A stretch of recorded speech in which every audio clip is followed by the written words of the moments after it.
Hello, everyone. Welcome to the 4th Annual Hill and Valley Forum. My name is Christian Garrett, and I'm a partner at 137 Ventures, and I'm also the co-founder of the Hill and Valley Forum alongside Delian and Jacob. For those new to the forum, let me tell you what you're in for by first starting with some history. Our industry, the tech industry, began in the 20th century with a close partnership with government during the Cold War.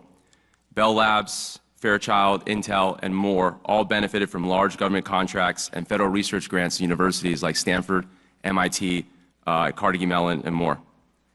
Vannevar Bush, Robert McNamara, Frederick Terman, Claude Shannon, and more led the way to make sure government was effectively partnering with technology and industry to achieve U.S. technological and economic supremacy. As we all know, we succeeded. We won. But something happened, and post-Cold War, those bridges began to break. Silicon Valley found a new focus, and government found a new way. We started this event to rebuild that bridge between Silicon Valley and Capitol Hill in order to win the next Cold War, and win it we will. Former President Calvin Coolidge said the business of America is business, and we believe ensuring the success of business, the success of industry, the success of technology is how we continue American leadership and strength this century, and this success is only possible with a strong public and private sector that works together. King David wrote in the Psalms on how beautiful it is when brothers and sisters live together in unity, and let today remind you of that. Before I let Delian and Jacob give their remarks, I'd be remiss to say that this event does not exist without the same spirit of unity. And what better way to do that than to partner with our entire ecosystem to build these bridges together. So with that, I'd like to thank all of our supporters, and there's a lot of them, so bear with me. 137 Ventures, 8VC, Applied Intuition, Caffeinated, DCVC, Founders Fund, Gecko Robotics, Hadrian, K2 Space, Coastal Ventures, Lightspeed, Lower Carbon Capital, Lux Capital, Marathon Capital, OpenAI, Palantir, Peregrine, Ramp, Regent, Saronic, Second Front, Sequoia, Shield Capital, Sierra Nevada Corp, Shrug Capital, and Varda. Thank you, guys. Thank you for your support, and thank you everyone for attending, and let's use this event to continue the momentum and work we all do year-round.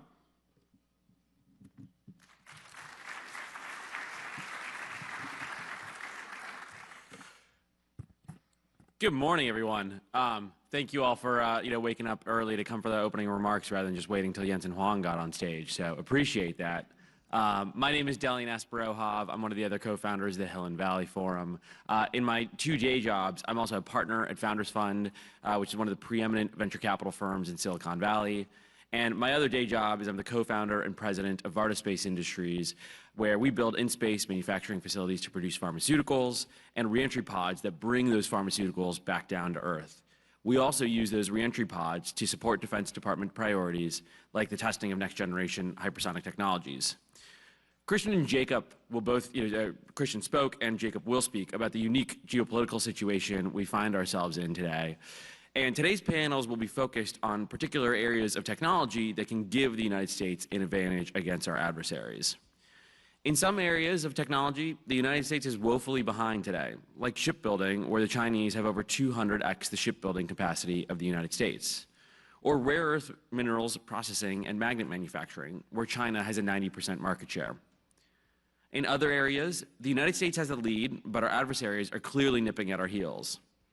In the field of artificial intelligence, our research labs in the United States clearly dominate the field, both in consumer applications like ChatGPT, we'll have Chief Product Officer of OpenAI, Kevin Weil, later today, but also in scientific fields like Alphabet's protein structure prediction, AlphaFold.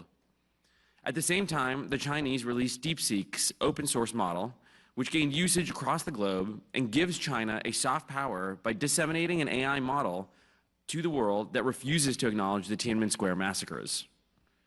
In the world of aerospace, which is very near and dear to my heart, I'm a sci-fi geek, and the company that I started has to operate in space, the United States clearly maintains the lead in launch cadence, reusable rockets, and total mass to orbit. At the same time, just a quarter ago, the Chinese landed rovers on the far side of the moon, collected drilling samples from the far side of the moon, and returned those back to Earth. This achievement that the United States has never done, and the last time we actually collected core samples on the near side of the moon, Nixon was president, and so probably a significant portion of this room was not around. Now, the Chinese clearly have clear plans to get boots on the moon in 2030, and it will be disastrous for the West if we cede the high ground to them. In a dictatorship like China, they're able to execute a full military-civil fusion that enables them to work in lockstep with commercial technologies. Thankfully, everyone in this room lives in a democracy that respects human rights. But that means in order to stay ahead in areas that we are currently ahead and catch up in areas where we're behind, we need to convince technology leaders, policymakers, appropriators, and military leaders to convene in a single venue and discuss the policy changes and collaborations that are necessary to stay ahead. I'm a proud immigrant to America, and I believe it's the greatest country on earth. And I hope through the collaborative relationships that are formed here today, we can return to American excellence in all areas of technology. America invented all of these technologies, and so let's just bring them back home. That way we ensure Pax Americana dominates not only for the next century, but for the next millennia as humanity ventures out into the solar system. We hope you enjoyed today's discussion, and I'll pass it off to my co-founder, Jacob.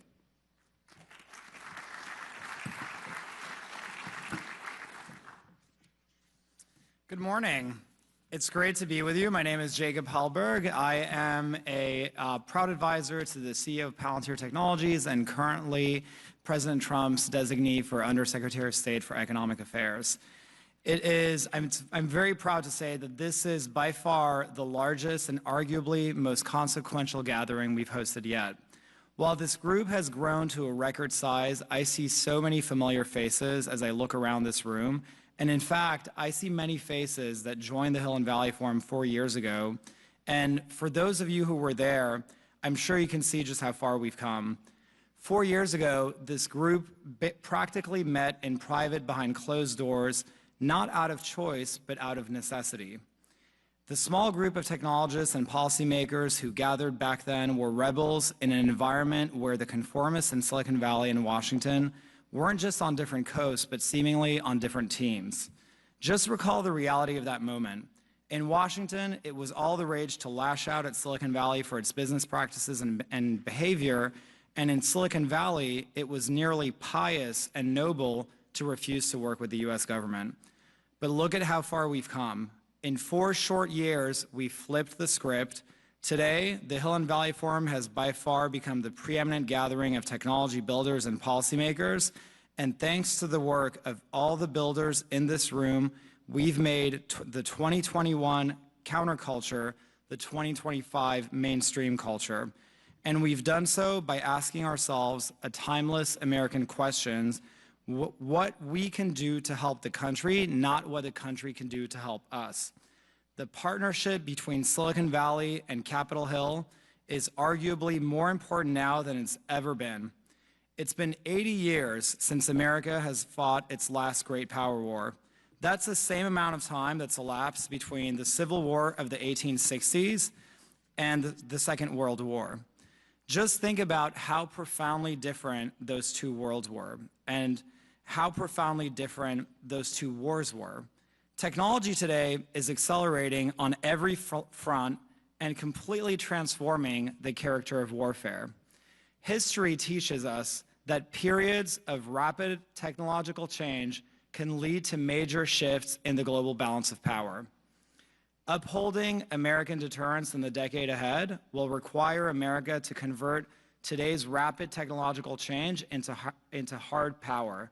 In other words, keeping peace means reinventing war, and technology is the key.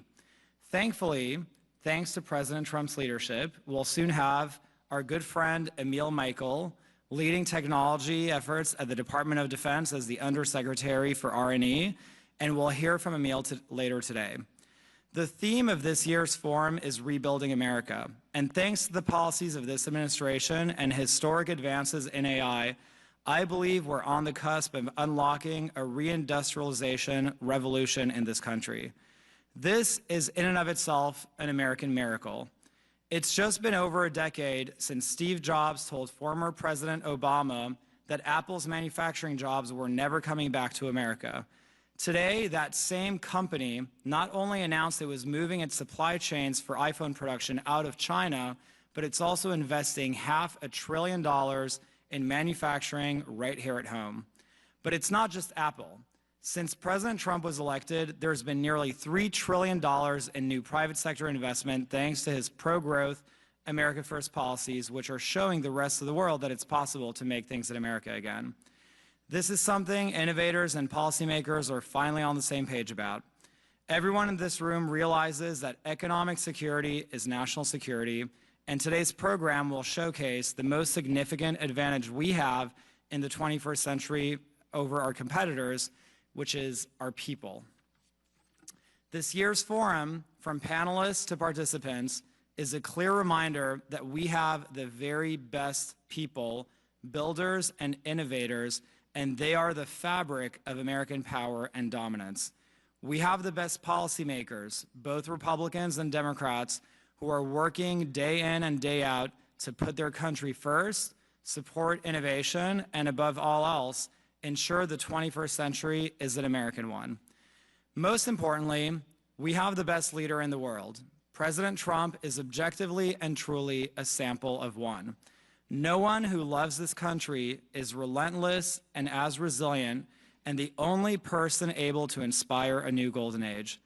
The stars have aligned. We have the builders, we have the innovators, the policymakers and leaders for a reindustrialization revolution in this country that seizes this new American moment. And now, without further ado, I'd like to welcome someone whose lived experience embodies the spirit of the Hill and Valley Forum, a former Microsoft executive, a former venture capital investor, a former governor of the great state of North Dakota, and America's 55th Secretary of the Interior. Please welcome my good friend, Doug Burgum.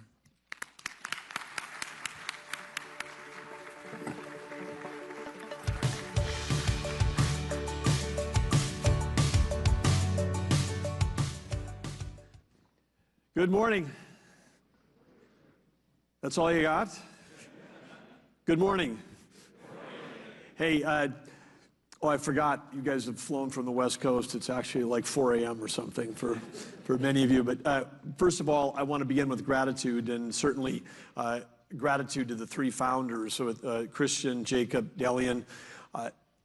Just 4 years ago, this was conceived, and now this is, again, one of the most influential conclaves of Silicon Valley coming to Washington, D.C. And thank goodness they came up with this idea in 2021, because your voice matters now more than it ever has before. And so I also want to extend gratitude to each of you making a decision to, in many cases, fly from around the country to be here, to be here participating and helping to drive policy forward. So with that, again, gratitude to all of you. As Jacob said at the beginning, I've got a similar path to many of you. I started out as an entrepreneur with a startup, fought through decades of startup, had a successful IPO, had a great run as a public company, got acquired, stayed at that large company, and that large company was Microsoft, stayed there. All 2,000 of us at Great Plains joined Microsoft. I stayed there as we grew from 40,000 to 90,000 people. I had people working in 120 countries around the world. Had an opportunity to see what all of you have seen, which is that software is the greatest invention to extend human capability in our lifetimes and in perhaps the history of humanity. It's been just a game changer. And during the times, that almost 3 decades that I was in tech, and specifically in software, 1 billion people around the planet were raised out of poverty because of the innovation that was being driven out of America in terms of advancements in productivity and raising and the disbursement of that capability around the planet. It was a miracle. And now here we stand on the cusp of where AI is taking us. And it's going to be leaps beyond what any of us have seen. I think even many people that are in the industry or spent their careers in the industry have a hard time understanding fundamentally that we're at this point where AI is going to take us to places where software changed every job, every company, and every industry. AI is going to do that at some multiple level of that. It's going to do it with a speed that we haven't seen.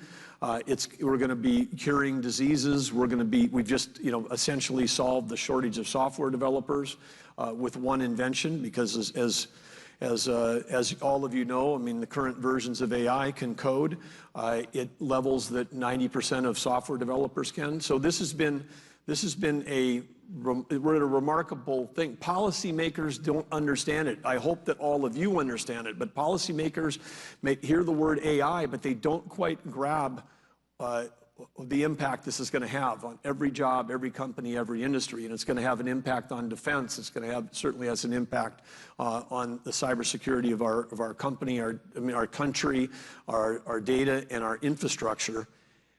But the point of all that is that there has to be this understanding. Your presence here matters to try to drive the policies, because we can lead in technology all we want, but now we're at a different point. We're at a point where few people had connected the dots that you can't win the AI arms race without enough electricity to drive the manufacturing of intelligence. An AI data center is a manufacturing hub, and it manufactures intelligence. And if we don't have enough power, we're going to lose the AI arms race. And the AI arms race with China is one of the two existential threats that I feel we face as a country. The other is obviously Iran getting a nuclear weapon. That's something that we can't let happen, just like we can't allow ourselves to lose the AI arms race to China. And we need power.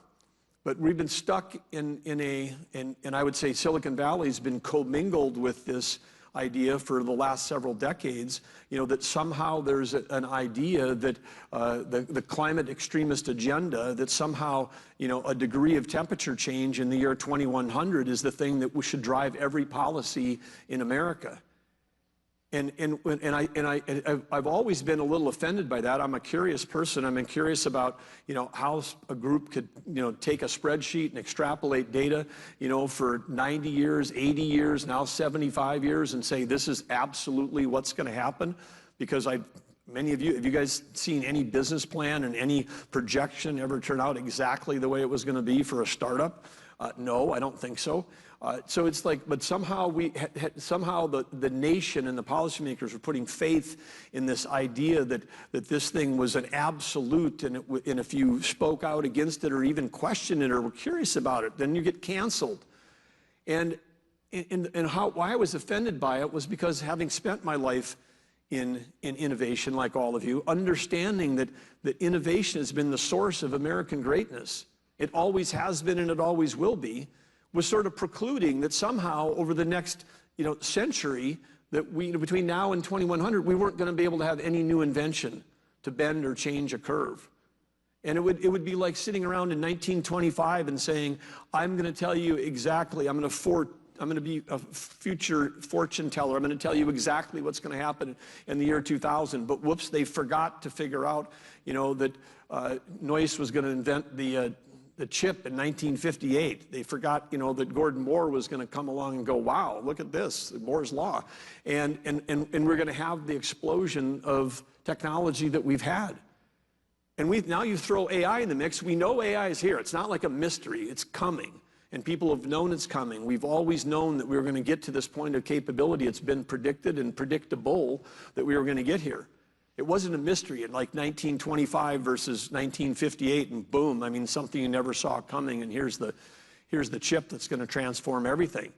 So do a group of all of smart people like you really believe that we're not going to be able to solve an issue around a degree of temperature change in this country when we've got AI and we've got that capability? Of course, but in the short term, but in the next few years, even though we might have a slight lead in technology ahead of China, but China's a fast follower. That's a polite way of saying they copy and everything. And I'm not saying this as a politician. I'm saying this because my first trip as a student to China was 1980. That was interesting. They were barely opening up. My first time there as an entrepreneur was in 1989. And we were not selling, Great Plains was not, we were not selling internationally. We were selling in Canada. We were starting to move into, other elements of the British Empire. I was on my way back from a trip to Australia where we were setting up international distribution capability for our accounting software in Australia. And I was going to swing through China on the way back. And I got there and they said, hey, there's a street market where they're selling software. You should check it out. I went down there and I thought, wow, maybe I'll see, a copy of Lotus 123, the leading spreadsheet at the time. Maybe I'll see some other stuff. And I went in there, and as a joke, I said, hey, do you have any Great Plains? Thinking like, no one's ever heard of us. We're a little startup company in North Dakota. And they said, right over here, sir. And I could buy a copy of our software for $1 on a 5¼ inch floppy in 1989. That was the first time I realized, wow, everything we make, they're pirating. They meaning China. And then I had an opportunity to be chairman of multiple other public software companies. I had an opportunity to serve as corporate officer of Microsoft for 7 years, from 2000 to 2007. Everything we made was stolen. Even at Microsoft, 1% of the copies of Windows and Office were getting paid for in China.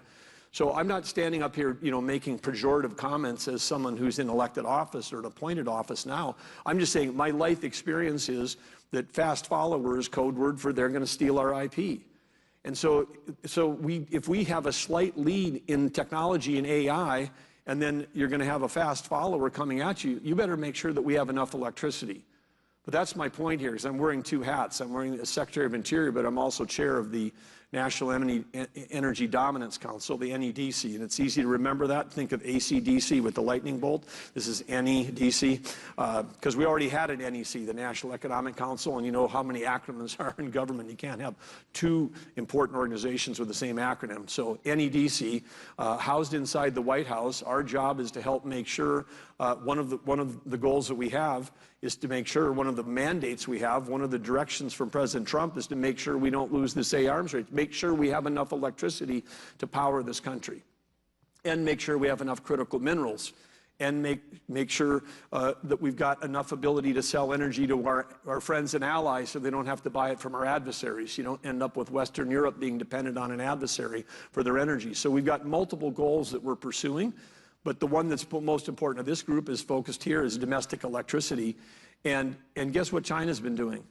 Okay, we've had a war going against thermal coal since Obama took office. And it's an incredible, source of energy.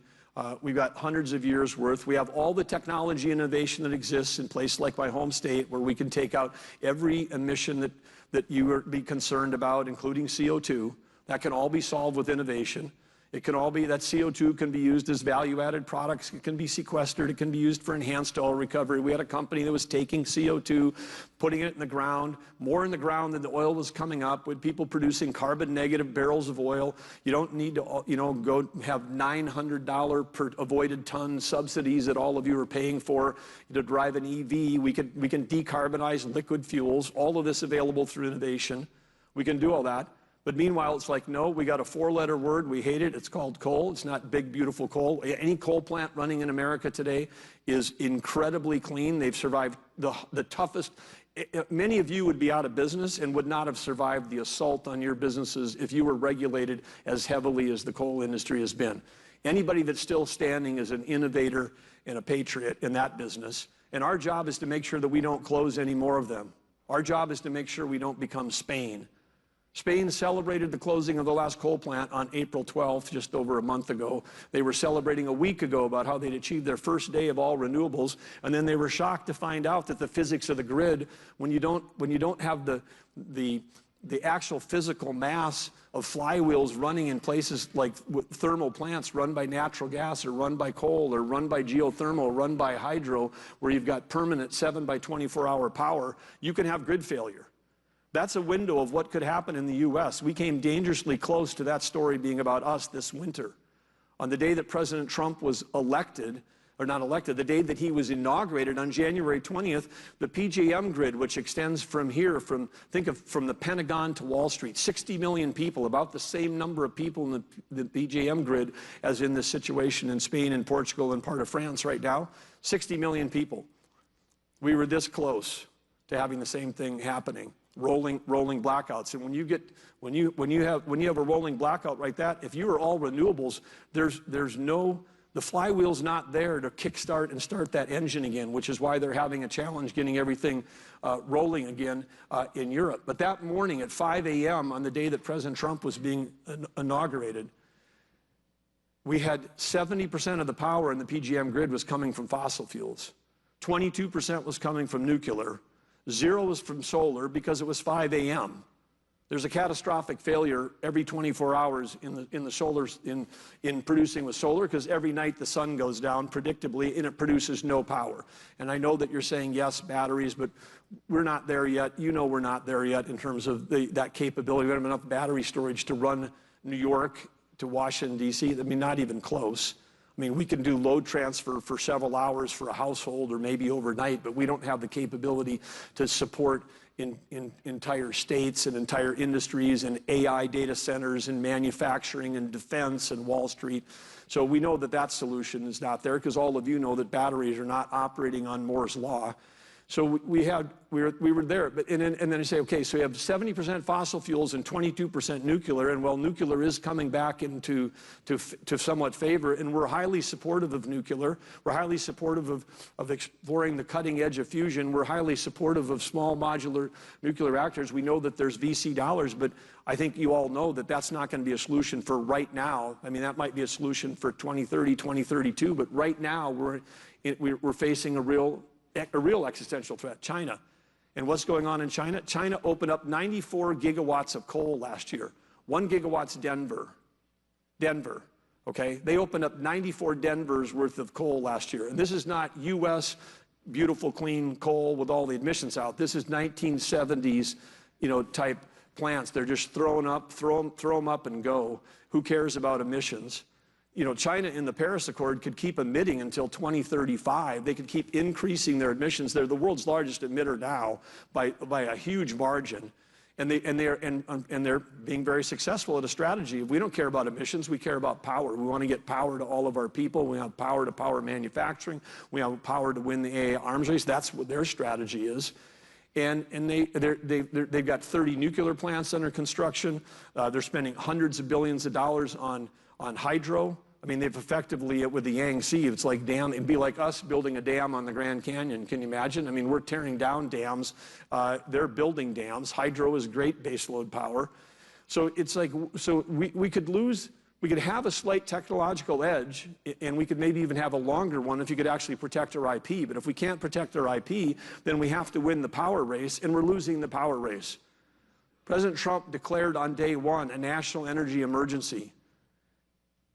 Critics say, well, we don't have an emergency. We've got record amounts of oil and gas production. They're missing the whole point. We have a critical minerals emergency, which I don't have time to speak about this morning. But the founders up here said it. I mean, 85% of the refining of rare earth minerals and critical minerals is done in China.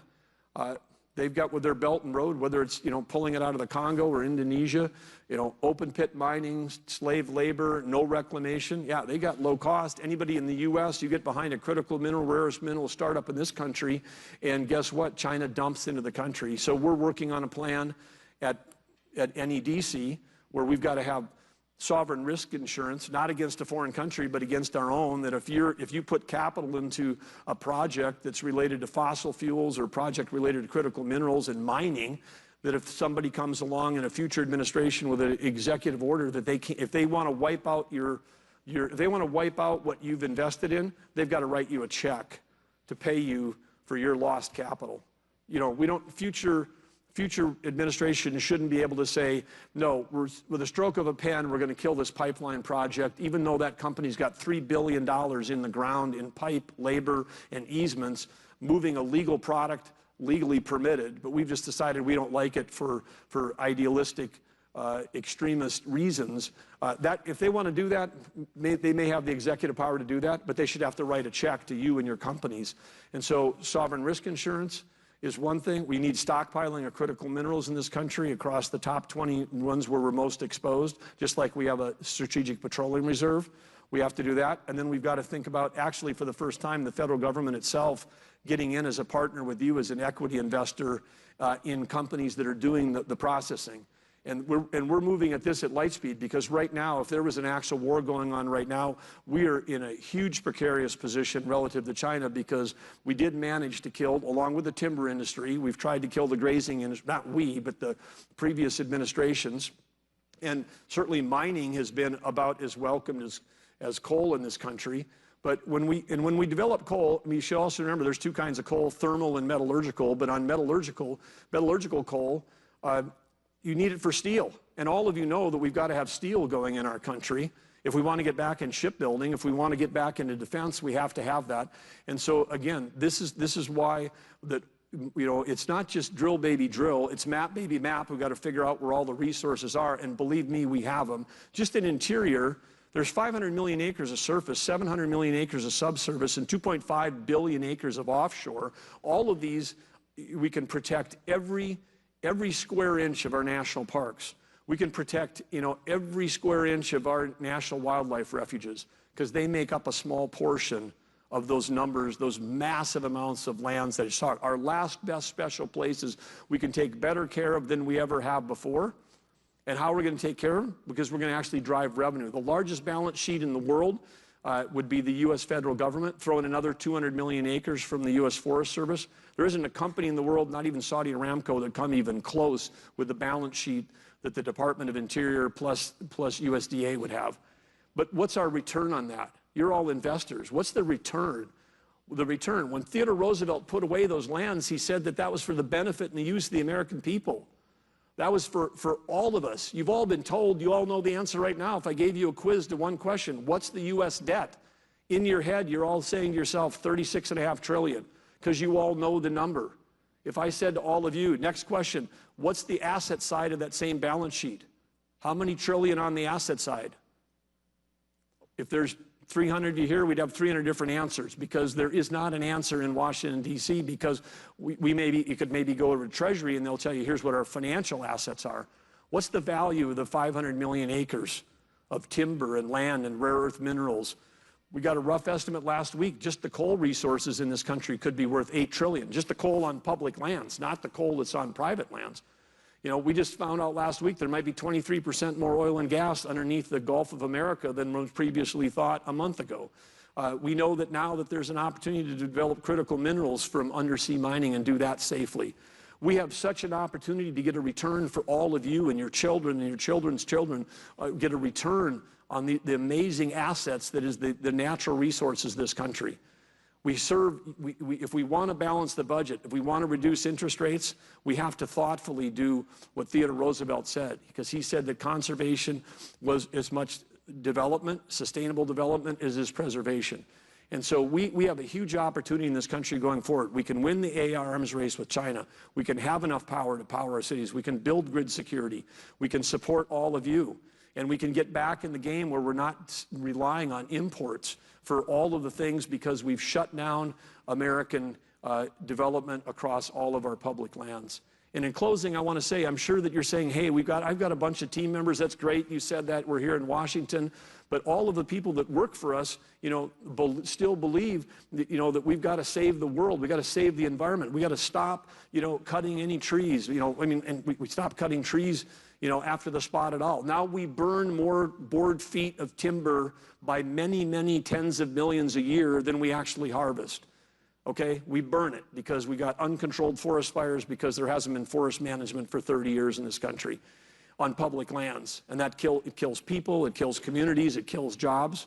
Interesting. But if we were doing the forest management and we were harvesting the timber, all of you would be participating and receiving a check, because the federal government, when we sell timber sales, we get money in. When we fight fires and come in afterwards and have to spend tens or hundreds of billions of dollars on recovery, that's all coming out of your pockets. Do you want to get paid, or do you want to pay? That's on every one of these topics: timber, grazing, oil and gas, critical minerals. No one would run a business where you would decide all you do is pay out, print money and pay out, as opposed to get checks in. This is essential to how we build a better, stronger government. But we can do all the things we need to support this industry. We can absolutely do that. And in doing that, we are going to win the AI arms race with China. We're going to bring prosperity here to home, and we're going to bring peace abroad. And peace abroad begins when we sell energy to our friends and allies. They can stop funding conflicts against us with the sales of oil and gas to specifically who? China. When we have failed sanctions in Russia and Iran on oil and gas exports, the dark fleet, which now represents 25% of the world's shipping, we've just turned our adversaries into China's discount gas station. So under the Trump administration, we're in a 180-degree turnaround to a different direction. We're moving in a direction that is completely aligned with all the things we want to do. And I would say, again, for your team members that are concerned, they should be insisting that every ounce of energy, every electron, that we make is made in the U.S. because we do it cleaner, safer, smarter than anywhere else in the world. When you shut down U.S. energy production, you don't do anything to demand. You just push it. You push that supply to people that don't do it as cleanly as we do. So it's good for the environment. It's good for the economy. It's good for prosperity. It's good for world peace. That's the Trump plan, and that's what we're doing right now. Thanks for letting me spend some time with you. Have a fantastic day this morning.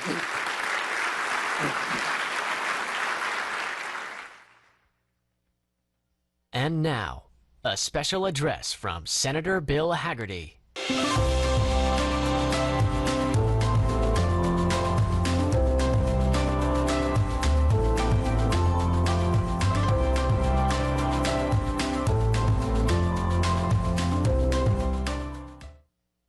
Good morning, everybody.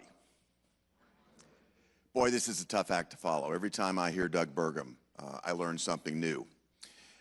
First, before I start, I just want to thank the three individuals that founded the forum here, Christian, Jacob, and Delian. And I particularly want to congratulate I want to congratulate Jacob for the new position that he's going into. He's going to be our Undersecretary for Economic Affairs. It's a huge job at the Department of State, someone that has a clear vision on the threats posed by China and the opportunities that we can deliver from a technology standpoint, from a defense standpoint.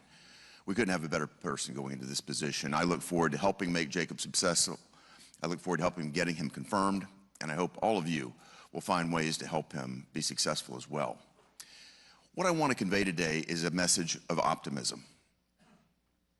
I couldn't be more excited about where we are. We're on the precipice of something that's auspicious here. We have a real chance. You heard Doug go through some of the energy opportunities that we have. I think about the innovators that are in this audience today. Our ability to innovate, to fund, and to create is unmatched around the globe. But first, I want to talk about some of the challenges that we face, particularly from China, what the Trump administration is going to do. And I also want to share with you a piece of legislation that will hit the floor of the Senate in about 10 days, because I think you'll be excited about it. First, with respect to China. If you think about what's happened, particularly since 2001 when they entered the WTO, China has used extraordinarily unfair practices, stealing intellectual property, subsidizing key industries, and making it next to impossible to enter their market without taking on very unfair terms of trade. In the process, as they built up a massive trade surplus with us, they've also built up a massive military. And if you look at their military, guess what? It looks just like ours. Where do you think they got that intellectual property? Right here. They steal it. They steal it, they build it, they use slave labor, have no environmental standards, and they use those advantages in an unfair way to compete. That's about to change. From a technology standpoint, I served as U.S. Ambassador to Japan before coming to the Senate. One of my biggest jobs was to get Huawei, ZTE, and those types of technologies out of the communication systems there in Japan. We did it here in America. We went around the globe trying to make certain that there were clean networks in place so that we could actually share data without being observed or pilfered or infiltrated. Think about the social media platforms today that China uses to try to perpetrate Beijing's perspective and try to undermine our own. They've utilized technology in a way that certainly is advancing their interests and to the detriment of most everybody else.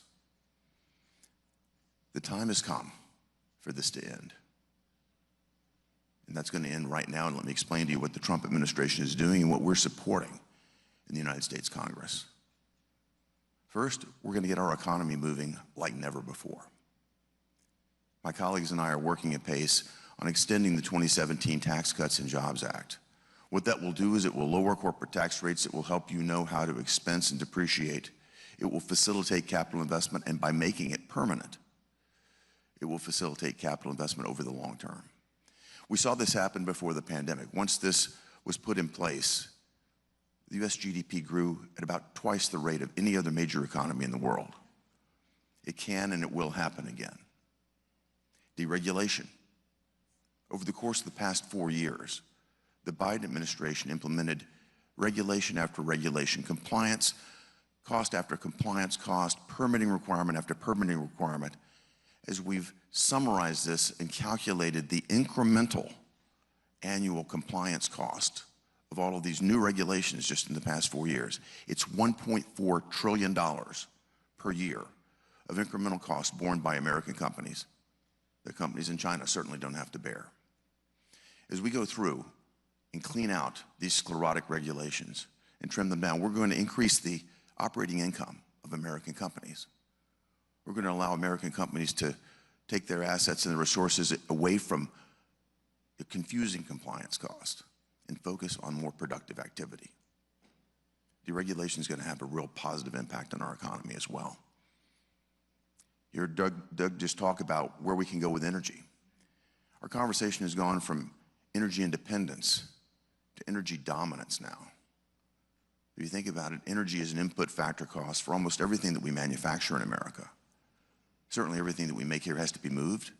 As we lower energy cost, that creates yet again another competitive advantage for our economy. From a geostrategic standpoint, if we're able to provide clean American energy around the globe, I'm thinking LNG, I'm thinking many other technologies, we can have a true counterweight to China's Belt and Road like never before. When I was ambassador to Japan, we talked extensively about putting transshipment operations in that part of the world so that we could take U.S. LNG, transship it throughout Southeast Asia with our partners in Korea, Japan, have a huge counterweight to the Belt and Road Initiative that China puts in place by building a deep water port or railway, foreclosing on it. A continuous supply of energy is a geostrategic partnership that would be enormous. We can do that.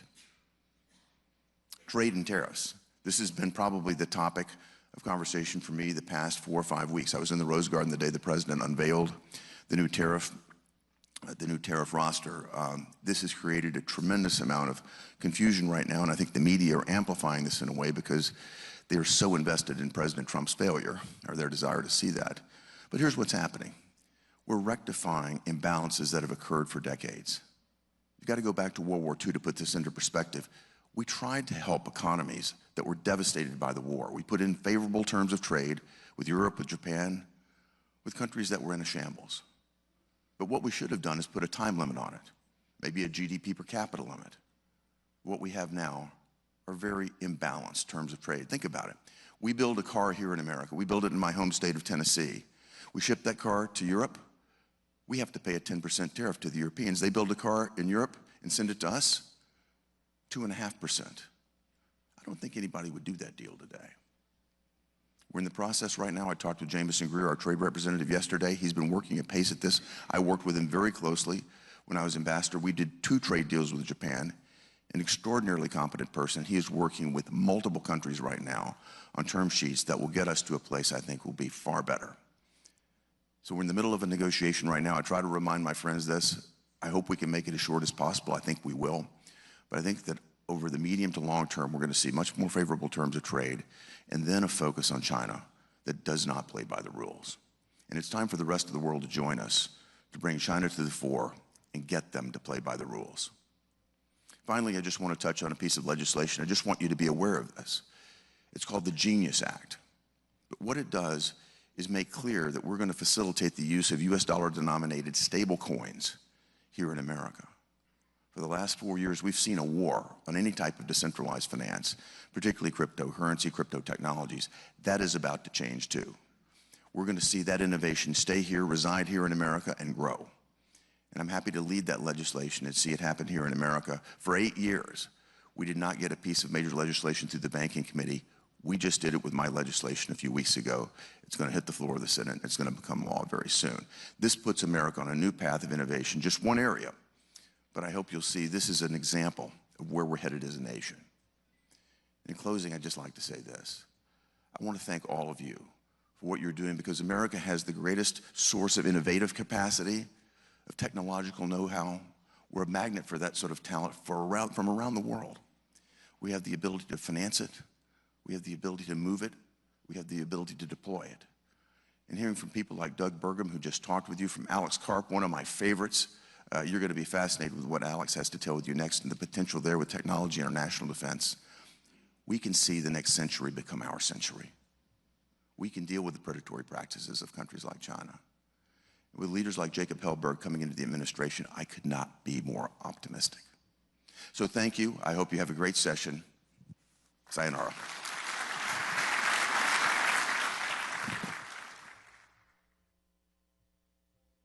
To discuss forging the technological republic, power, purpose, and the new American century, please welcome co-founder Hill and Valley Forum, Jacob Hellberg, moderating with co-founder and CEO Palantir Technologies, Alex Karp. Wow.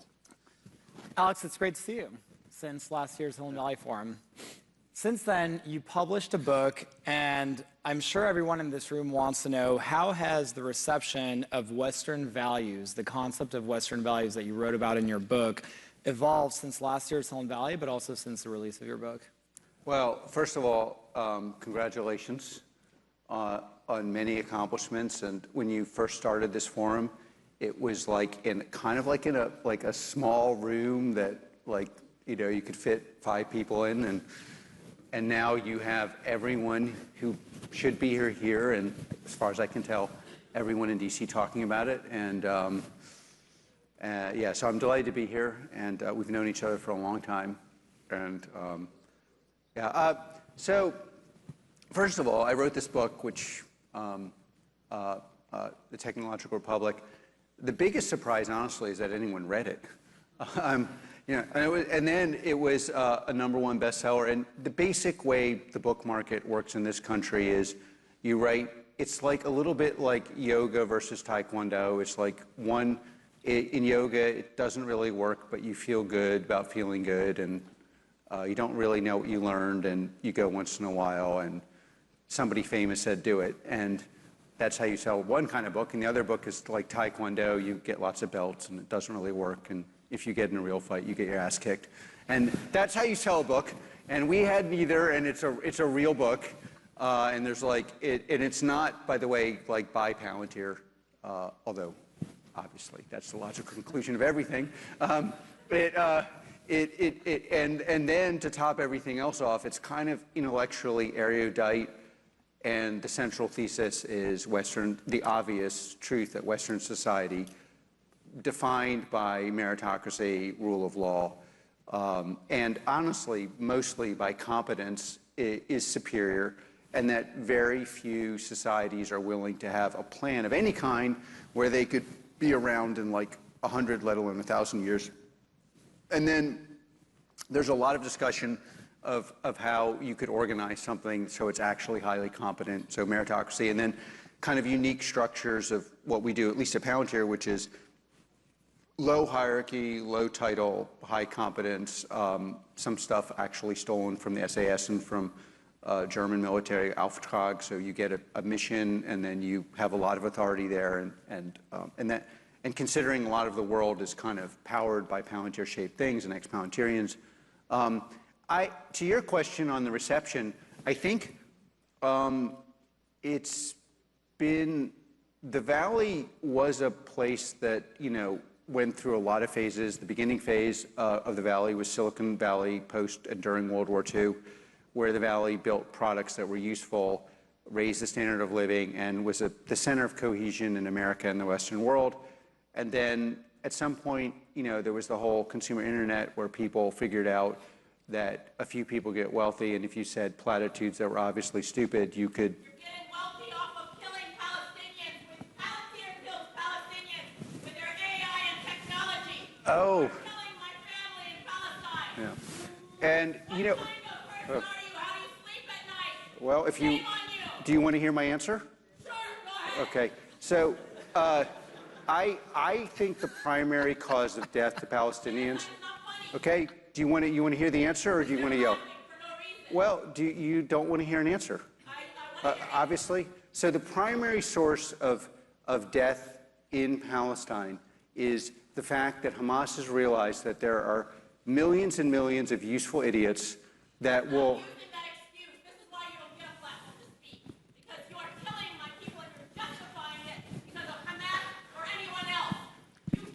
Can we get security up there? Okay. One of the most... How dare you? Okay. How dare you? Your AI and your technology from Palantir kills Palestinians.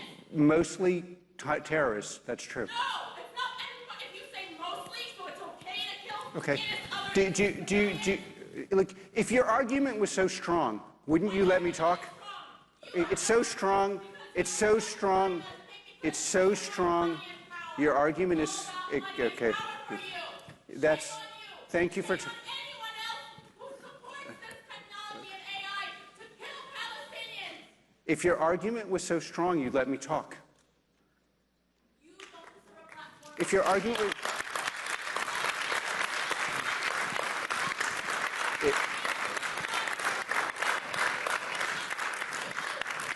By the way, just as an ipso facto thing in my book, if you have an argument, thank you. Ma'am, I think we've heard you. I think we've heard you. Shame on all of you Okay. for supporting a genocide. Shame on all of you. Yeah. You are sick if you support a genocide. When the forces of brown people I think you came to the wrong event. Okay. It's well, no. The support genocide. Yep. Shame on you. How about like, okay. If anything, if Okay, have a great day. You all are sick if you support genocide too. One of the most important things, first of all, I really support free speech. So the part where you get up and say what you think, I'm 100% on your side. Like, if you want to come in here and accuse us of doing bad things, regurgitate where I'm a sick, bad person who's doing it for power and I'm enjoying watching people suffer. Okay, great. I 100% support her right to say that. But the thing on our side that we have to fight for is we have to fight for a right to discuss and say our side of this or my side of this. And like one of the most important things about the book, which you may not want to read, is you don't need to read, is if your argument is that strong, why will you not let the other side talk? And there, it's like obviously, if the argument was as simple, and by the way, the pain of Palestinians is something that everybody, and anyone who dies in war, obviously people care about, I care about that. The obvious solution to war is to have the West having the strongest, most precise, deadly weapons possible so that we can minimize unnecessary, innocent deaths. And by the way, the primary way you minimize these deaths is you're so strong no one attacks you. And that's how you actually do it. Now, there are many sides to this debate, but, one of the things that's really frustrating in the West, honestly, is I kind of call it, I spent a lot of my life in Germany. I'm kind of pro-German culture, especially where it actually works, which you could argue in many ways it's not. But it's like what I would call probably incorrectly, the greenification of our society, which is, we kind of all support something like climate. I think most people support regulated immigration. You have 20% of your society in Germany who are just radical to the point where the ideas make no sense, but they 100% believe, and then they end up controlling the policies of the whole society. And the responsibility we have, who want pragmatic, real-world solutions, like, of course, wars lead to innocent deaths. What do you do to minimize the death? Why did October 7th also include how were there security lapses? These are really important questions. Could it be done better? How would you do it better? What is America's role? Who do we sell to? Under what conditions? Who controls the technology? Does America control the products we produce? At what point, if we're going to have generalized deadly AI, does the government have a responsibility to control who owns it, who runs it, what is it used for? Is there a sense in which you have to be politically and culturally aligned? Can you have a discursive discussion? These are all completely legitimate topics. But if we who disagree with being shouted at do not stand up and say, fuck it, we got to fight back, at least talk about and force discursive discussion, they will win. And by the way, it's not that there's not anything legitimate in what they're saying. It's like they take it to an extreme where it's obviously absurd. And by the way, and where it's very much linked to, what happened in the Valley. I believe, she believes I'm evil. I believe she's an unwitting product of an evil force, Hamas. That she unwittingly is part of their strategy, that she is a product. And the most important thing, arguably, in the book, or what Palantir, or what you could learn, is do not become a product of an ideology that sounds sensible. Because the minute you become a product of that ideology, you'll be weaponized. And like the consumer internet version is we become more divided and less smart and less happy. The political version of it is you won't let anyone provide a different opinion because, of course, that person has to be evil. And the opinion that is actually probably less productized is more nuanced. And then, quite frankly, because you also probably have to make implicitly adopt an ethical hierarchy. So the hierarchy of my book and our company is the West is superior. It's simply superior because we can have this discussion. She can yell, I can respond, and we have to fight to make sure that breaks down. And then the other part of that I actually think is, and the thing that scares people about AI is scary, which is that it can be abused. It will give great powers much more power than they otherwise would have without it, and it will lead to a hierarchical disparity, which will lead to how the world is governed, which is why we have to win this in America. Because if, in fact, another great power gets this technology and has the ability to more or less precisely target, more efficiently target, more accurately use actual devices that currently work, which is like hardware, software, hybrid devices, they will define the world order. And that world order is going to look like the person doesn't get to speak or they only get to speak. And that's what I do not want. And that actually is what we have to fight for.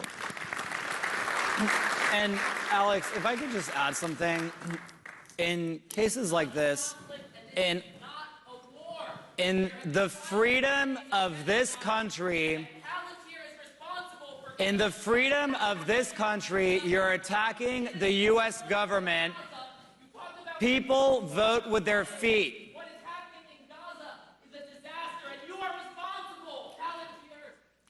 People vote with their feet.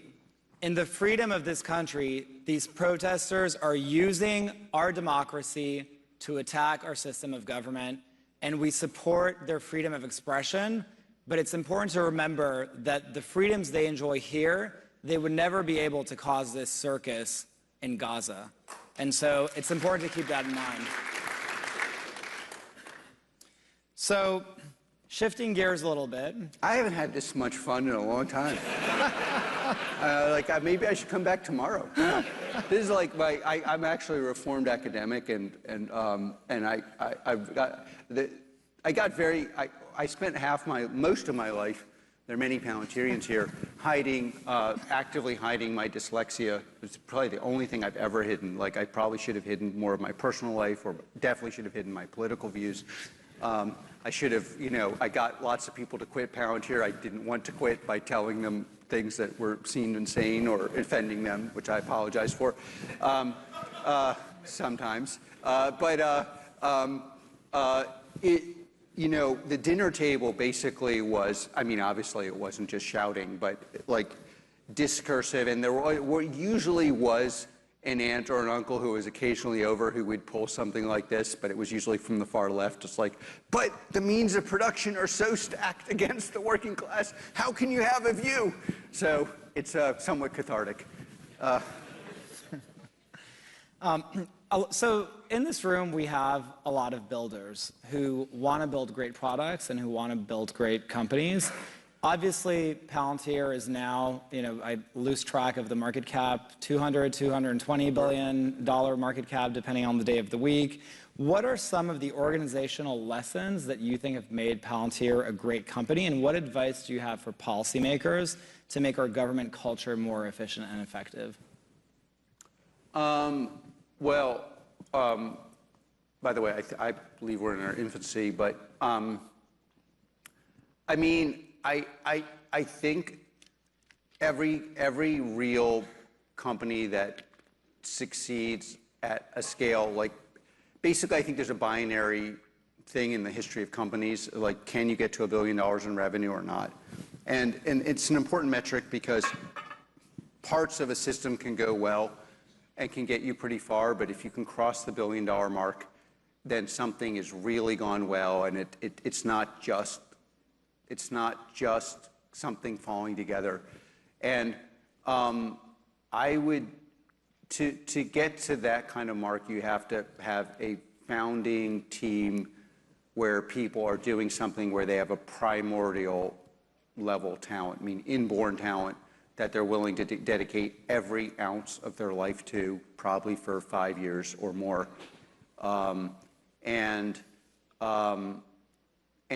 I believe to do that, you have to have a belief structure on top of it. Like the pain of dealing with highly talented people, or the most talented person you've ever met, is going to be very, very high. And I don't know how you do that without some belief. Now, the belief doesn't have to be, I would prefer it to be Western values and the superior of the West defined like I see it, but it doesn't have to be that. But I would say, and as absurd as that kind of sounds, look at the counterfactual. Almost every great company in the world is built by builders in this country. And why is that? Again, take the German example. Germany has people that are equally talented, equally smart, they believe much smarter, which they tell me whenever I go there. And yet, in this country, and why is that? And one of the reasons is we have, you know, our version of religious freedom is you get to define your own church, synagogue, mosque, or cult. And then you get to set largely the rules of your own religious community. And that seems like a banality, but it really only exists at scale in this country. So as you know, in Europe, so if you move to Germany or Switzerland and you sign up, they'll ask you, are you Jewish, Christian, or Muslim? And then it's the community standards defines whether you're a member. And in this country, you get to decide, and you get to set, and we have a belief culture. And if you combine that with enough technical people and pragmatism, you can have a great company. But the part that people leave off the balance sheet when they talk about builder is the belief side. And I think there was like a flash in the pan where there were companies where the people were just completely narcissistic. And there is a narcissism to believing you're going to do something, a productive narcissism, I'd like to believe, of believing you're going to do something really big and great, even though the odds are stacked against you. That's necessary. But believing there is something larger than the numbers, that is more important than the numbers, that gets you through the pain of failure and, in my view, the greatest task ever, which is working with someone who annoys the crap out of you every day for 5 years, and deep into your pores annoys you. It requires belief, and then I think especially now, you really obviously have to have something that is actually differentiated and actually deep and hard to do. Now, deep and hard can be a combination of tech depth and an ability to sell into a difficult market, like breaking into the US government to get them to buy something that they couldn't measure, couldn't see, couldn't feel, couldn't test software was really hard. And you know, so, and I think it's gotten easier, but it's still hard. And so you're going to have to, businesses have basically two components, deep tech and some way of getting someone to buy it. And you need to do both. And that's why it's very hard, because most people who can do the deep tech probably are building the wrong product, and or can't get the product out of the first olive or the second or the 10th or the billionth out of the jar. And so you have to think very seriously about both of those in what you're building and how you go to market. And then you want to be in America, honestly. There are people from all over the world here, and I want the West to succeed. If you want to know how good you are at tech, you do it here. It's not just this. People tell you it's a scale thing, a capital thing. No, it's also, this is more of a métier or an art form than a science, and all the artists are here. So you got to come here. If your government doesn't want you to be here, come here. This is where the action is. You can then build it and then go abroad. or build it, co-build it. But it's like, if you want to be in the NFL, you come to America. You want to be in tech, you come to America. You want to do lots of, like, I wanted to be a philosopher until I realized it was ridiculous. There are lots of places you could go to be a ridiculous philosopher. Germany is a great place for that. And you'll have a great social life, because people appreciate that.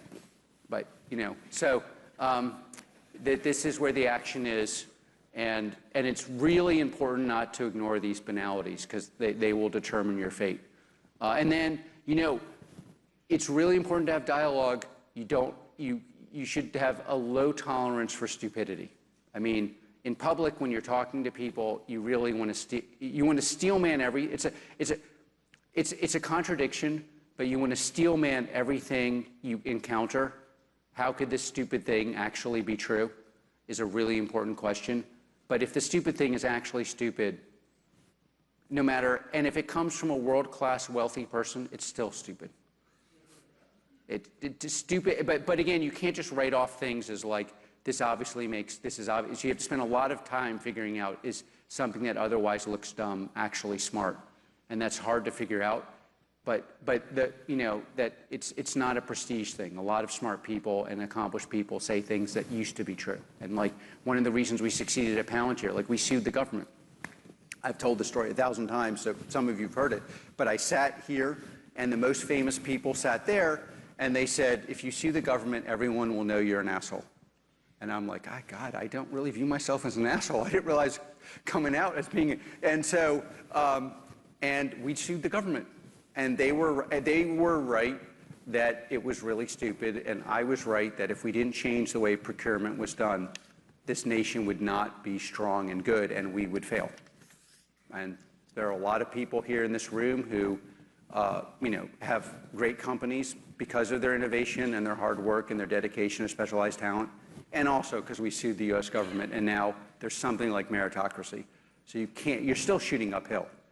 But shooting uphill and shooting like to Mount Everest while they're dropping grenades on you is a different story. So Alex, in closing, these two protesters was actually my secret way of creating the perfect segue to talk about your assessment of America's policy in Israel post-October 7th.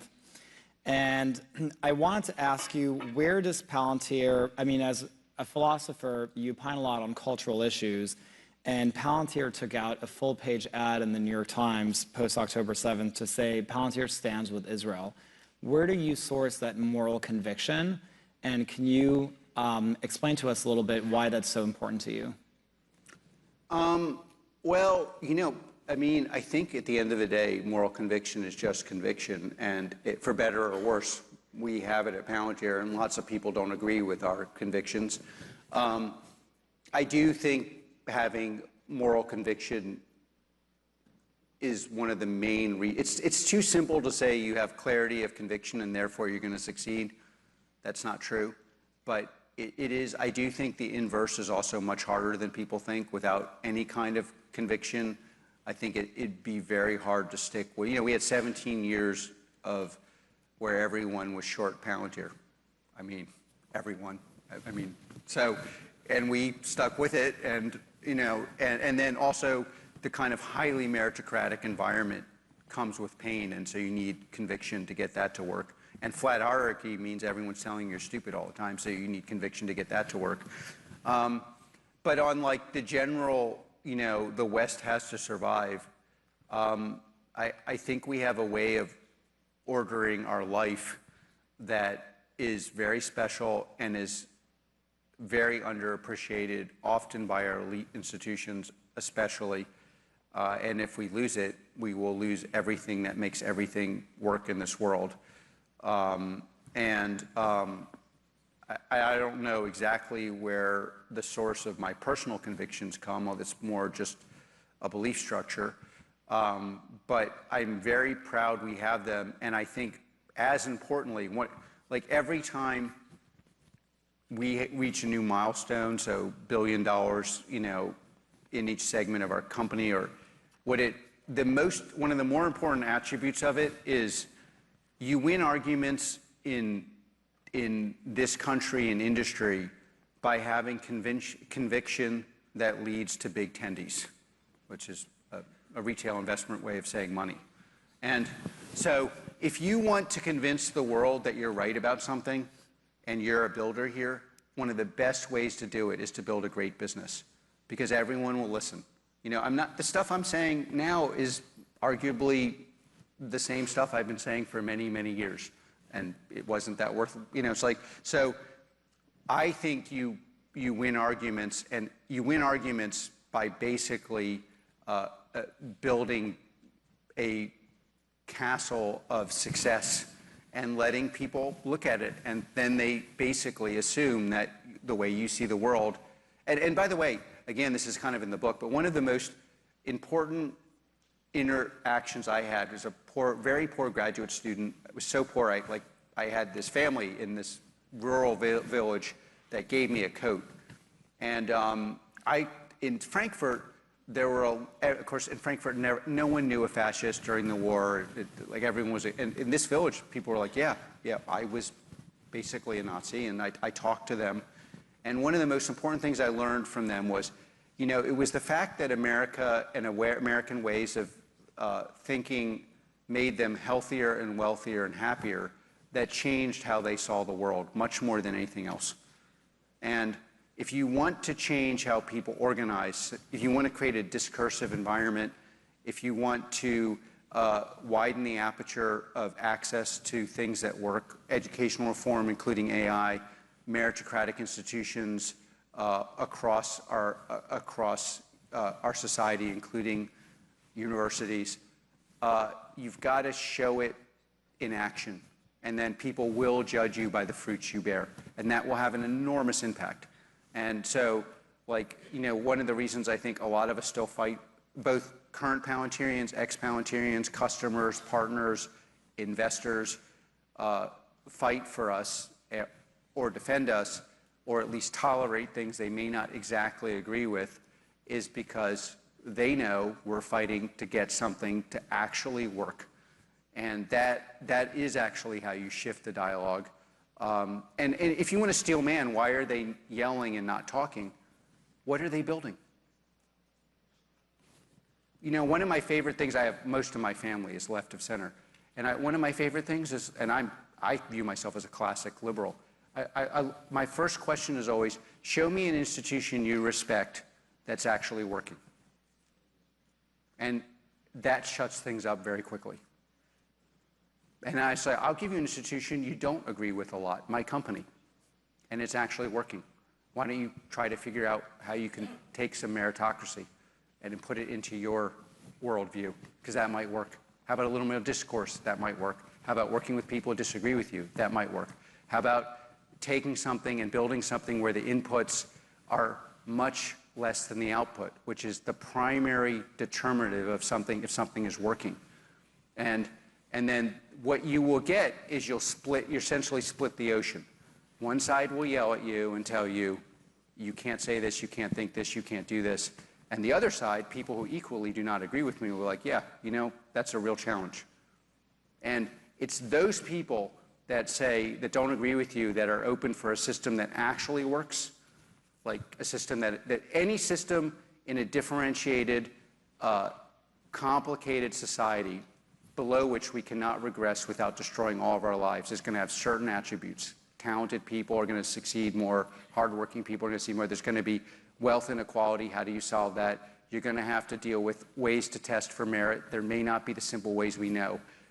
And you're going to have to produce something where the inputs are less than the outputs. And we have to get, you know, and the way you convince people of this is you do something that's successful and you challenge them to have their worldview produce something that is better. And usually what you'll find is half the people will say, yeah, well, you're kind of some form of bigot or you're evil. And the other half will be like, yeah, okay.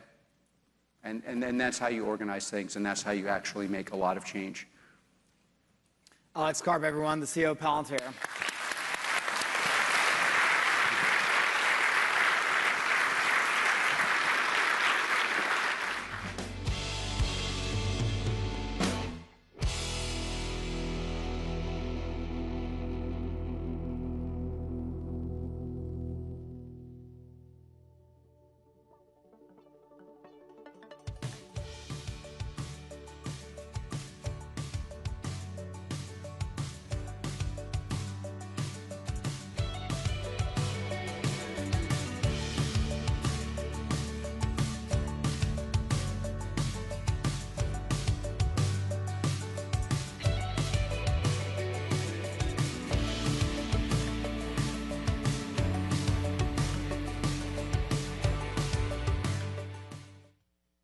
Up next to discuss rebuilding industrial power, AI factories, and the return of American manufacturing.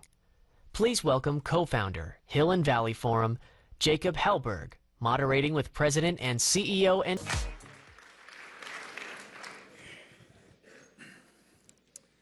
Jensen, welcome to the Hill and Valley Forum. It's great to have you. Thank you very much. It's very nice to be here. You've positioned AI as a new industrial revolution with AI factories at the center of it. Can you explain to us what is an AI factory and why is it important to understand in the 21st century economy? AI. Well, we've been talking a lot about AI over the last several years. It's multifaceted, and I think it's helpful to look at it in this lens. First, of course, AI is a new technology. It's a new technology in the sense that it's built differently than software of the past, and this new software can do things that software of the past could not do. And so it's incredible technology. All the things it can do, all the things that we have to do to keep it safe, all the amazing things that it's going to enable, fantastic. So there's the technology layer. The second layer, which is rather new, in the last technology industry, software production, it was done by humans typing. Now we have a new industry, and this software is produced with machinery. So you need a large supercomputer, you apply electricity to it, and what comes flying out of it are tokens. And these tokens could be reformulated into numbers and words and proteins and images and videos and three-dimensional structures, and you could reformulate these tokens into all kinds of things. We call it intelligence. And so this machinery looks different than the machinery of the past. And I call it an AI factory because it does one thing. Every single day it's producing tokens. And the layer above that is infrastructural. And this is the reason why we now internalize that AI is likely going to be quite an extraordinary industrial revolution, in the sense that this new technology is going to enable a new industry that I just mentioned, AI factories, the production of intelligence, but it's going to go back and revolutionize and transform every other industry. And so all of these tokens are going to go into healthcare and education. One of my favorites is education. I use it every day for education. Financial services, engineering. We use AI every day for software programming and supply chain management. It's about to go into manufacturing and so on and so forth. And so when you think about it from these three layers, it's very clear this is as transformative, as impactful as electricity was before, and it's going to revolutionize every industry. So it's an industrial revolution. So do you think it's a paradigm shift in modern computing, and that every factory that's building physical things in the real world will also be accompanied by an AI factory? Yeah, perfect. Absolutely. Every company that makes things today, so long as they move, so let's say you make lawnmowers, and it could be Caterpillar, and or they build construction machinery. Today it's largely manually manipulated. In the future it'll be autonomous or highly autonomous or semi-autonomous or assisted. And when it becomes autonomous, then it'll be software defined. And so you're going to have to produce those tokens, those software that feeds that tractor. And so in the future, every company that builds things will have a factory that builds the things that they sell, and then they'll have another factory that builds and produces the AI that runs on that thing that they sell. And so it's very clear when you look at car companies. Today's car companies largely make cars, but it's very clear that in 10 years' time, every car company will also produce the tokens that runs in those cars. You've talked a little bit about physical AI, the concept of physical AI over the last year. For policymakers who are thinking about the future of American policy, can you explain to us a little bit what physical AI is and how we should be thinking about it? Take a step back. AI really came to consciousness, modern AI really came into consciousness about 12, 14 years ago, when AlexNet came out and computer vision saw its big giant breakthrough. And that was I guess 2012. Around that time, when you take a step back, what is computer vision? In its largest context, is perception. perceiving the world, whatever modality of information. It could be, of course, images, it could be sounds, it could be vibration, it could be temperature. And we've now developed AI models that understand the meaning of all of that information, and can be quite smart about it. So the first layer, the first wave of AI was perception AI. The second, what everybody started talking about maybe 5 years ago, was generative AI. And generative AI is where the AI model has learned how to understand the meaning of the information, but translate it. So, for example, you could understand English and translate it to French. You could understand English and translate it to images. And so you could prompt it to generate images. So generative AI is essentially a universal translator, if you will. A universal translator that understands the language of humans, language. And so that's the next wave. The wave that we're in now is where you now have AIs that can understand, it can generate, but as you know, intelligence requires us to solve problems and recognize conditions that we've never seen before. And the way we do that is we use reasoning. We apply rules and laws and principles that we've learned in the past, and we break the problem down step by step by step. And even though we've never solved this problem before, through reasoning, we can solve it.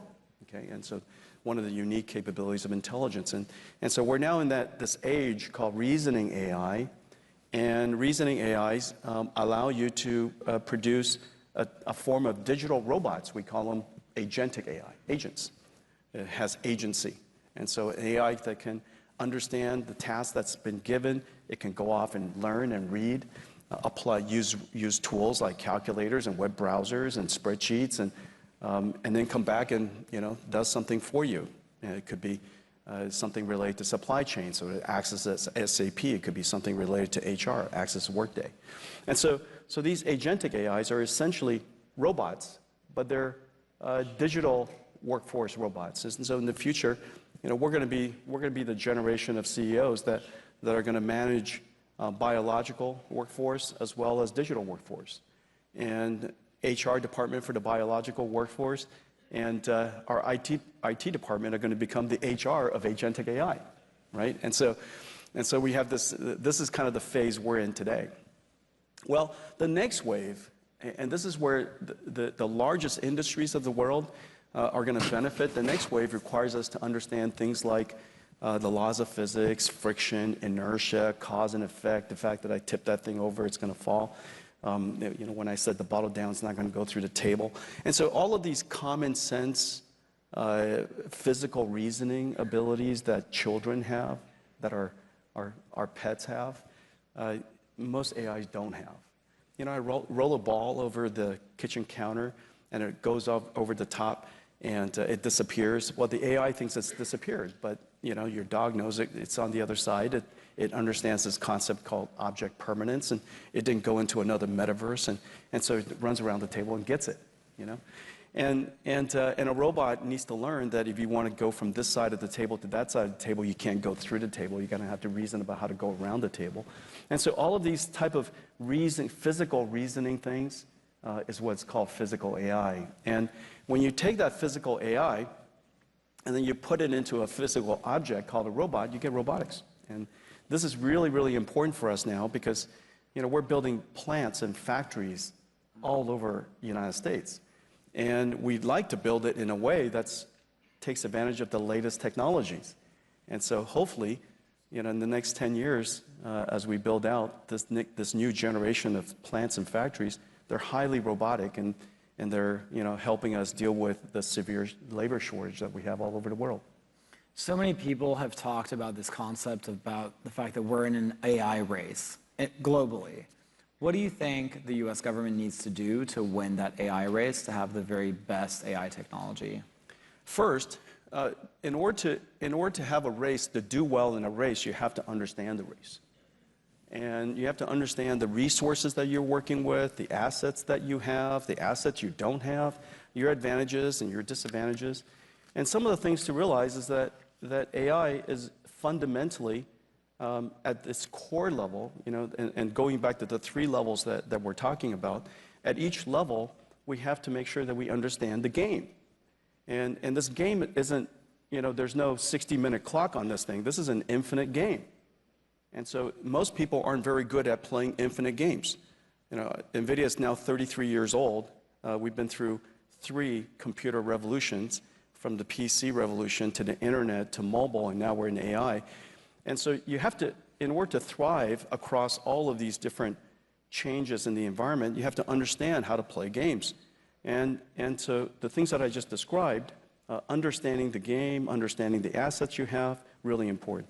At the first layer, at the technology layer, the most important thing to understand is the intellectual capital. And remember, 50% of the world's AI researchers are Chinese. First, just take a step back and recognize that. That important factor has to play into how we think about the game. The next is AI factories. In order to do well there, you need to have energy. Because fundamentally, we transform electricity into digital tokens.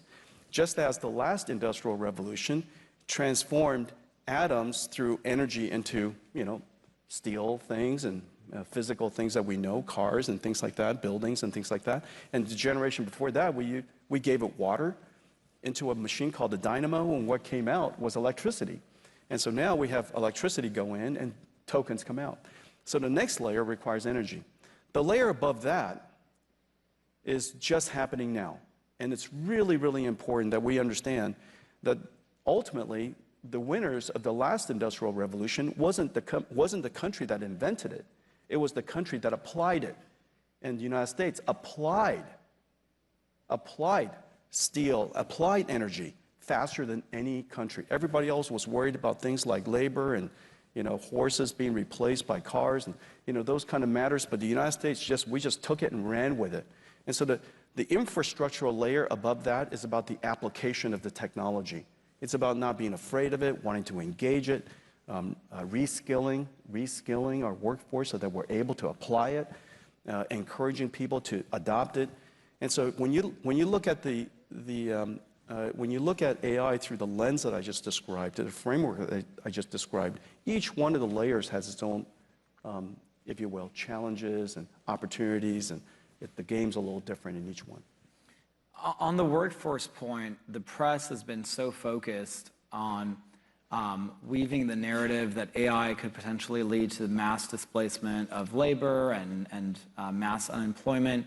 Could you help paint a picture a little bit about what your prediction is for the impact of AI on the job market, but also more specifically on what you see as the potentially new categories of jobs that we're potentially not even thinking about today that could actually come into being? New jobs will be created.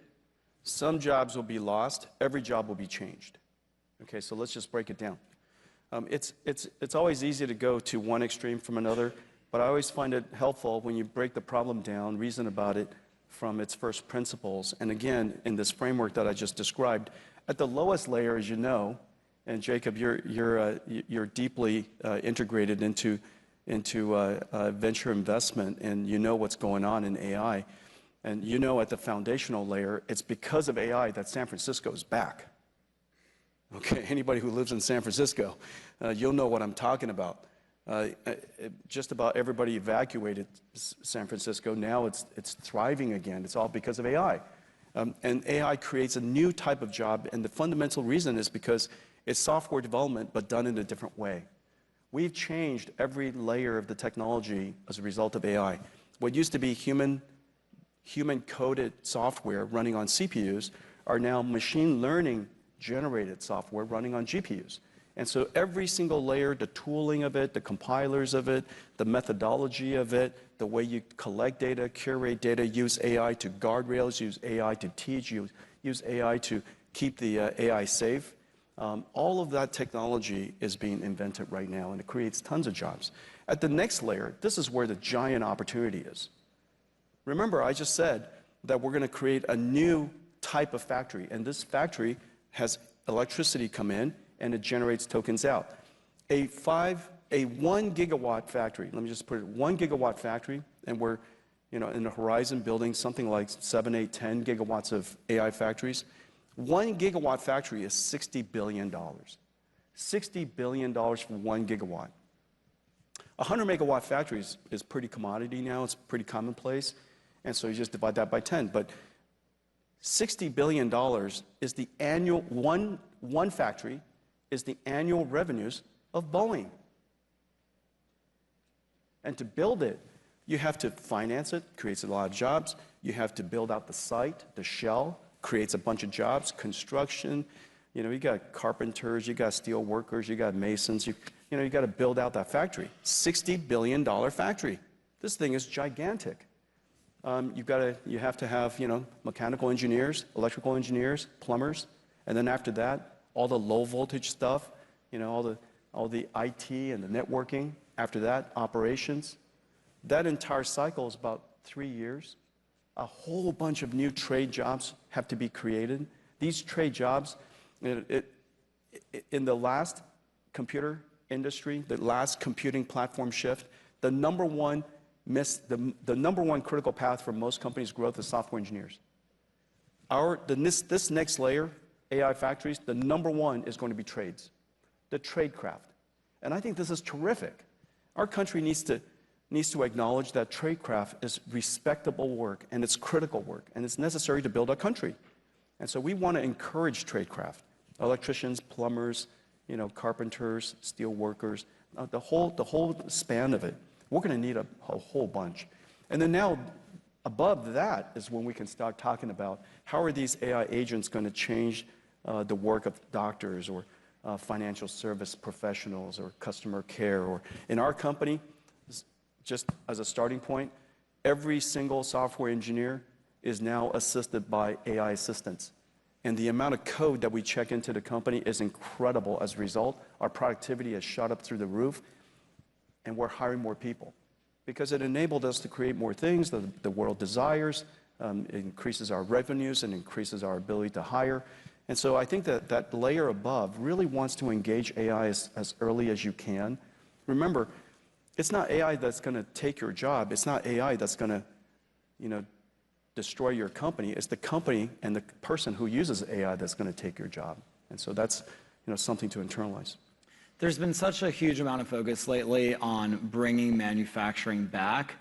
A lot of people in the AI space have talked about the concept of how digital twins and manufacturing plants adopting digital twins could actually help enable rebooting manufacturing here.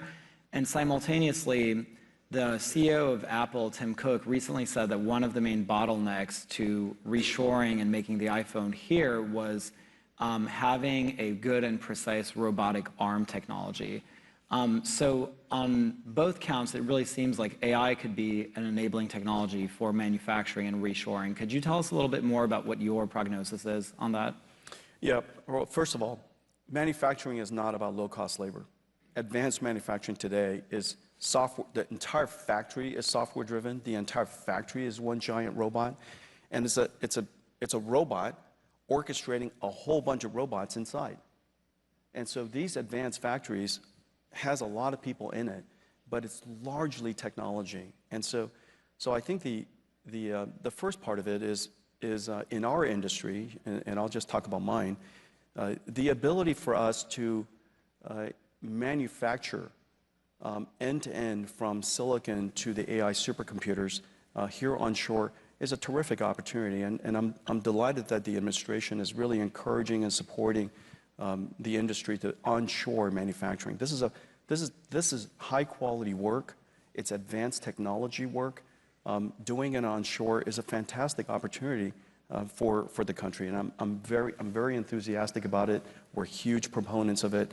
And we're fortunate that we have partners around the world who are supporting us to do that. That's number one. Second, if we don't get good at manufacturing, we're going to leave behind a giant industry that is going to be propelled by the availability of energy. What country doesn't want to get engaged in this new industry called AI? Why would you not want to produce AI? Why would you not want to engage in one of the most advanced manufacturing, it's manufacturing. It just happens to be numbers when it's done. And just like it was electrons at the last industrial revolution, most people couldn't understand that you could create this thing through a machinery called dynamo. Now we call it, Nvidia AI supercomputers. But back then, a dynamo, what came out of it was invisible. It's electricity. Don't touch it, but it's electricity. It's electrons. And now, it's a new form of electrons. It's numbers. And so, of course, we want to engage in this new industry. And in order to do that, we have to have manufacturing onshore. Now, the thing that is absolutely the case, because manufacturing is so technology intensive, we should do it in a digital twin first. We should do it in virtual reality first. NVIDIA designs the most complex systems in the world. Each one of our generation R&D, call it $20 billion, maybe more now. But call it $20 billion of R&D just to produce a family of chips. We designed those chips completely in their digital twin. They existed for months and months and months, long before we ever produced it. The moment I produced it, I know it to be perfect. I know it because we've simulated it, exhaustively, and we emulated it, and we put it into its paces. We should do the same with digital factories. These factories, large factories, we should completely create digital twins, use artificial intelligence to create these digital twins, operate it, virtual integration, integrate these magnificent structures completely digitally, operate it, optimize it, and use it for planning your output completely digitally. And in the future, every factory will have a digital twin version. In the future, and I'm hoping every human will have a digital twin version. Every car has a digital twin version. Every building has a digital twin version. Every city has a digital twin version. So this idea of digital twins is happening now, and it's all happening because of artificial intelligence. Jensen, my last question for you is, what is your expectation on the timeline by which we live in a world where AI-enabled robots become a ubiquitous part of everyday human life? First of all, a self-driving car is a robot. Now, it's taken us about 10 years. And now Waymo is, in cities all around the nation and is doing fantastically. And it's terrific to see the Waymos driving around in San Francisco and other cities. It took about 10 years. Robots will take less time. And the reason for that is because we can constrain the environments where the robots operate. And so the robots don't have to be as general purpose as a car. Once you're in San Francisco, you got to work in every street and every single condition. And so in the case of a robot, we could be a lot more constrained. From the moment that something is prototypable, fairly functional, to the time that it becomes high volume product, call it 5 years. And so we have quite high functioning robots today. And so in some 5 years time, we're going to see, robots get pumped out of these factories. And every car company who makes cars today will be very good at building robots. They just have to get good at the software part of it, the AI part of it, but that technology is really, fairly available. Jensen, thank you so much for joining us. Yeah, thank you, everybody.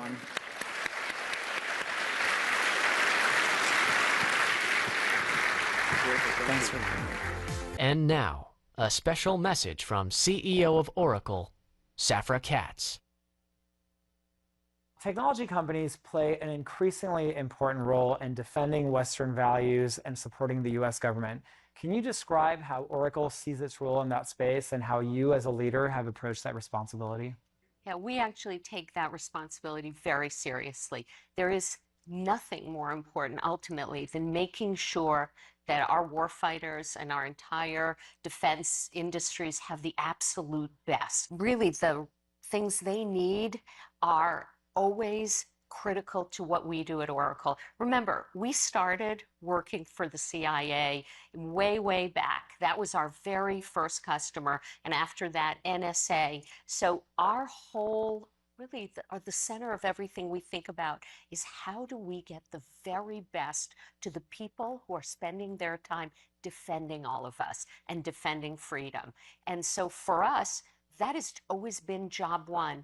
Our entire commercial business actually just gives us scale to be able to put that energy behind keeping America and its allies safe. So in the last few years, companies have had drastically varied responses in confronting moral issues that have come up. Can you share an example of when Oracle stayed true to its moral compass in the face of a moral issue? Well, you see, we always try to do what we believe is right. The way we run our company is as owners, not renters. We make decisions because we think they're the right answer. Decades ago, we decided not to go to China. We decided that our technology was simply too valuable, too powerful to share it with the Chinese government, the Chinese military. When we built a cloud, we didn't build a cloud in China, specifically because the requirements made us feel that national security of the United States would be at risk. When the Hamas terrorists attacked Israel, we immediately got behind Israel to help their military establishment work and fight this off. We did a lot of things for our employees and for those in need, millions in donation to Magen David Adom.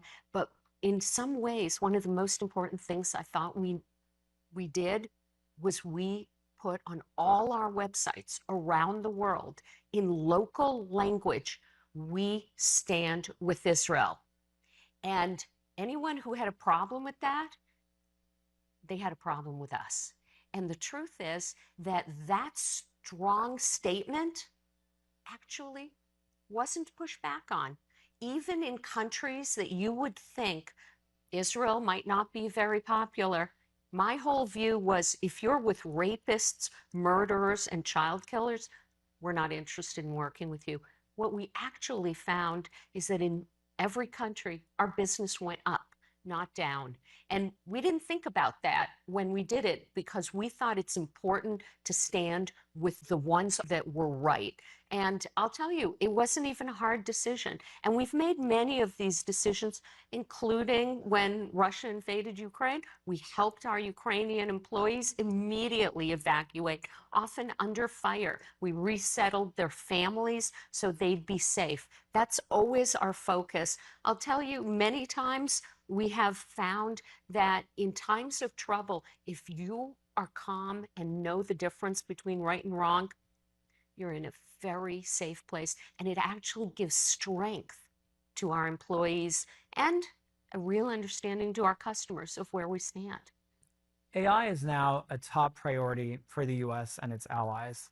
How do you think that the United States government can leverage AI to defend against foreign threats on this growing digital battlefield?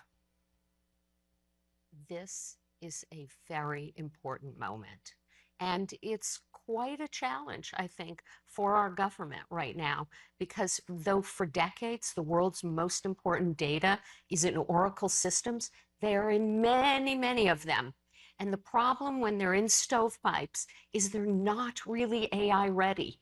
And one of the things we're actually working on is bringing all the data together into modern clouds, we have a product, 23AI, which is just the Oracle database, but it also has vector capabilities. So it can take all this data and have it consumed by these amazing AI large language models, which are just getting better I'd say every day. And it is imperative that we take advantage of the data we have because our adversaries, they are committed to using it. I remember I was on the National Security Commission on AI a few years ago. And this is before the baby talked, before large language models really showed their power. But even then, we saw our adversaries using AI to a level that should have alarmed us, and it did. And us here in America, it is imperative that we get ahead of them because every single victory and defeat ultimately in history is about who absorbed the newest technologies, whether it was industrialization, steel, or oil, or whatever. Now it's AI technology, it's cloud, it's being in the 21st century. We've seen a huge shift in how the world sees America since the election. Do you think that America is on the cusp and in many ways already experiencing a new golden age? I think this is the most exciting time we've ever had. I mean, we're just a few weeks into the new administration. I've spent a lot of time around Washington. The opportunities are huge. One day after the inauguration, Larry Ellison was already in the White House with Masayoshi-san and Sam Altman talking about Stargate. He's been in there multiple times since then. People are investing, people are excited, and this is an unleashing of the real American spirit. I can tell you when I'm talking to different cabinet members, the thought that energy is coming back, that we're no longer self-limiting our industrial capacity by limiting energy and limiting our grid is so exciting to companies. I've talked to a number of our customers who are manufacturers.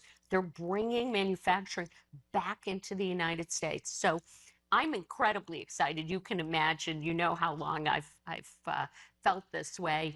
This is, let's just say, this is a very blessed time, and we couldn't be more excited. With DOGE, we've seen a huge push to bring operational rigor and concepts from the private sector into government.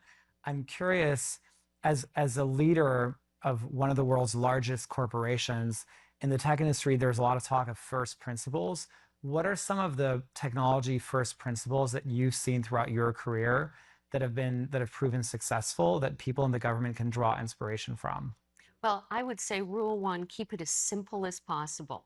That is probably the one thing that the government really has not gotten a handle on, and the DOGE is pushing right through. Bring it together, use the best technologies. Don't use things from years ago just because you've always been using them. Make sure that you've got the very best, and don't compromise the best technology just because you're afraid. I know when I started at Oracle, we basically doged Oracle my first year. We were $9 billion in revenue when I joined in 1999. We saved $1.2 billion my first year. And I have to tell you, thank goodness we did it, because we wouldn't even be here now, because we needed that money. Just like the government needs the money, like the DoD needs it for the warfighter, we needed it for R&D. And that's why we were able to buy over 100 companies to bring it all together for our customers. And if the government could just, let's do it the simple way, let's do it the fast way, let's do it the least expensive way, but let's do it one way, not 15 different ways. We're going to save billions, trillions, and we're going to have a lot more done and a lot less spent. And that's really, those are simple, simple principles, management principles more than anything else. Those are surefire. Safra, thank you so much. It's an honor to be here. Thank you for having me.